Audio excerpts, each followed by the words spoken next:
Планируется проведение комплексных исследований текущего состояния объекта, начало проектирования и создания проектно-сметной документации, чтобы прийти к выводу о том, какая часть комплекса может быть восстановлена, что требуется построить заново, выработка единого мастер-плана развития аэропорта и в дальнейшем уже начало инвестиционных процедур.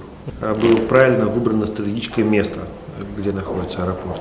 Он необходим не только с точки зрения развития города и республики, он имеет важное положение как на Северном Урале, так и для осуществления транзитных сообщений.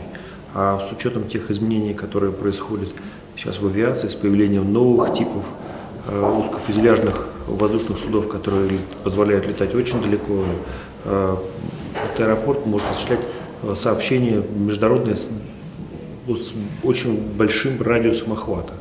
Мы считаем, что Соколовка – это перспективный проект, который может быть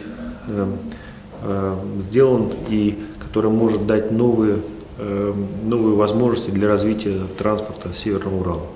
Строительство аэропорта регионального значения, мы считаем, что этот проект значим для Республики Коми, конечно, находится в стриме приоритетов развития деятельности ВЭП с точки зрения финансирования проектов, и не только финансирования, но и помощи в упаковке. То есть мы как группа ВЭП осуществляем ряд функций, в том числе на предпроектной стадии.